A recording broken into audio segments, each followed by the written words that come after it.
Everyone wants a great website, but how you build it makes all the difference. Do you hire a freelancer, go with agency, or do you just do it yourself with the help of AI tools? Today we'll break down each route, the real pros and cons, and how AI fits into modern web builds. So when it comes to realistic options as to what route you can take, you've got your freelancer, people who don't necessarily work for an agency, they work for themselves. It's great for that one-to-one touch. Then you've got the actual agency, and then you can go the DIY route with the help of AI. So let's talk about freelancers first. Freelancers are great and they're brilliant for when you want that personal touch. You're working one-to-one with someone who's often very skilled and adaptable. They can usually handle design, build, and content, and you can adjust timelines or scope a lot easier than what you would with an agency.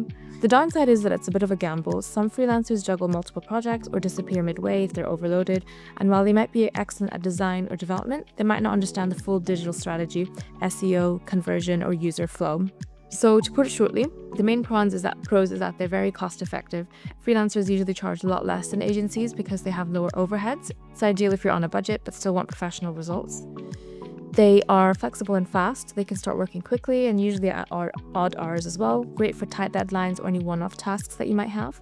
If you need any specialist skills, like specifically working on a platform like Shopify or an SEO expert, you can hire exactly who you need rather than paying for a full agency's full team. And there's a direct line of communication. You're talking to the person who's actually doing the work. There's no middlemen or project managers diluting your message. And lastly, they're scalable, so you can scale up your entire team up or down quite easily. It's perfect for growing businesses that don't want long-term commitments. The potential downsides, however, as we mentioned before, was the reliability risks. Freelancers can disappear mid-project or delay timelines, especially if they're juggling multiple clients. And there's limited capacity. A solo freelancer can only handle so much.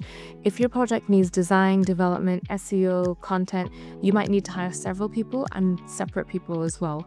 There might be an inconsistency in quality as well because skill levels vary wildly. You might find a gem or you might get someone who overpromises and underdelivers. So finding a good freelancers, maybe through word of mouth or reviews, is a good way to go forward if you are deciding to go with that route.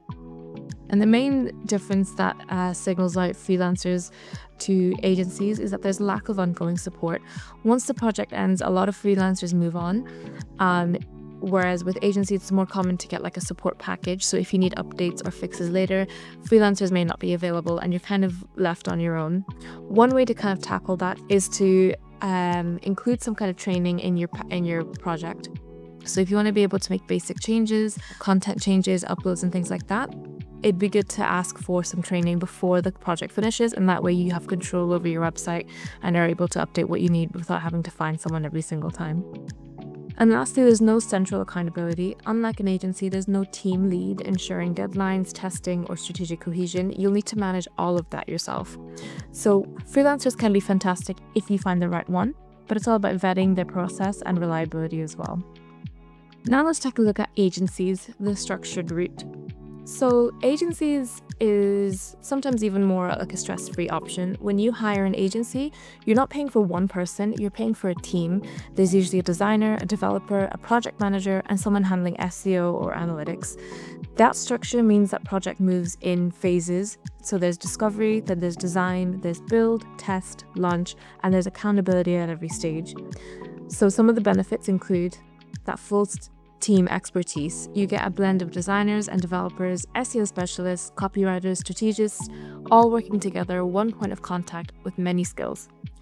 Agencies have processes, contracts, and backup staff. If someone's ill or leaves, the project still moves forward. It doesn't go at a standstill. Agencies take more of a strategic approach. They look at the bigger picture, not just building a website, but ensuring it aligns with your goals, marketing funnels, and SEO. And most offer retainer or support packages, so you have consistent help for updates, bugs, and future growth as well. And lastly, there's a dedicated PM or project management. They help keep things on track, handle communication, make sure that the deadlines are met, saving you time and mental bandwidth as well. However, there are trade-offs. It's more expensive because you're covering overheads, office costs, management layers, and process time as well. There's less flexibility, so agencies work within fixed scopes and timelines, so quick changes or spontaneous requests can add costs and delays as well. And there's layers of communication, so you often talk to an account manager, not the actual developer or designer. That can slow down feedback or cause some misunderstanding. And lastly, it's not always personal. Big agencies can feel corporate or templated, and smaller clients may not get as much attention as their larger ones. There's a possible sort of over-engineering. So some agencies oversell complex solutions when simple ones would do, especially if they're chasing a higher project value as well.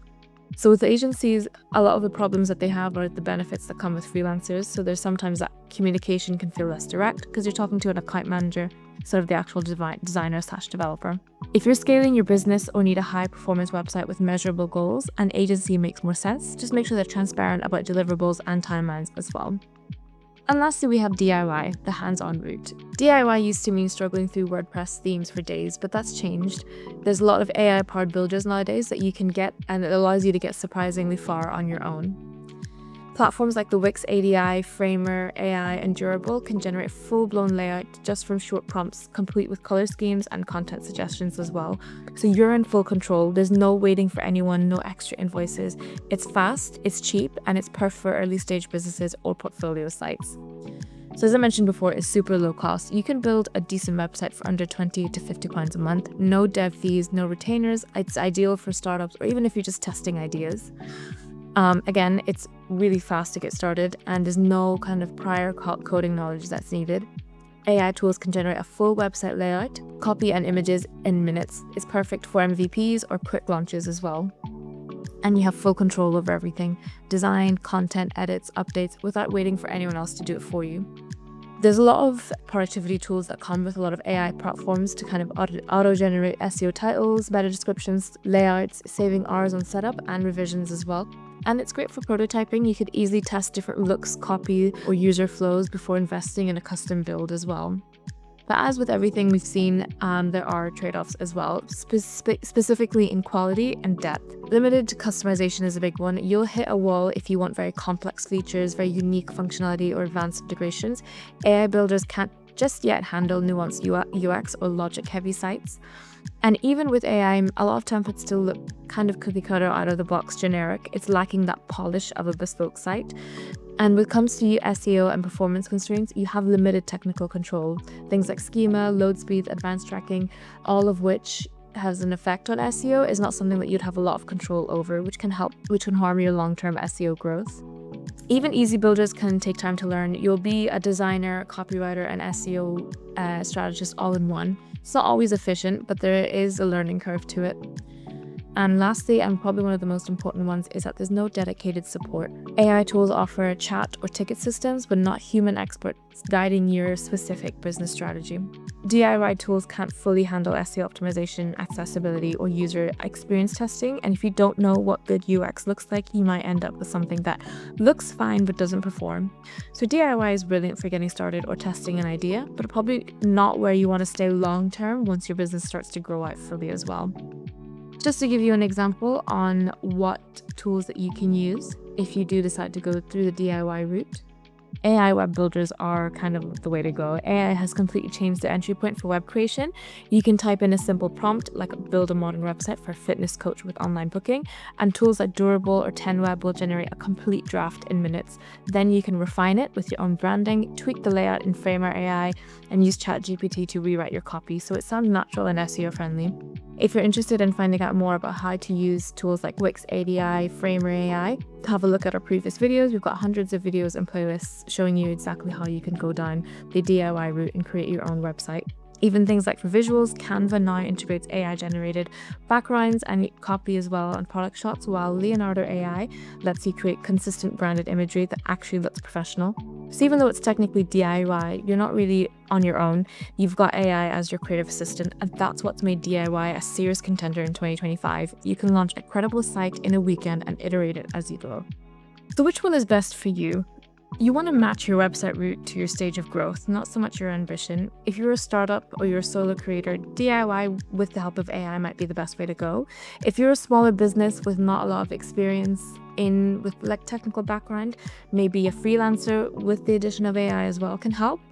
And if you're a growing brand, agency would probably be the best route to go. But you want to match it to your stage of growth, not so much your ambition as well. If you go with DIY with AI, you need to move fast, test your idea and get feedback, not spend thousands before you even know what's working. If you're a small business, a freelancer who uses AI is your sweet spot. They'll give you a custom look, help with SEO, and you'll still have flexibility over cost and direction. And if you're growing or an established brand, go with agencies that integrates maybe AI into their workflow. So you'll get strategy, scalability, and a full team that can connect your website to your sales and CRM. Agencies that use AI for wireframes, SEO analysis can deliver projects faster and keep your site future ready as well.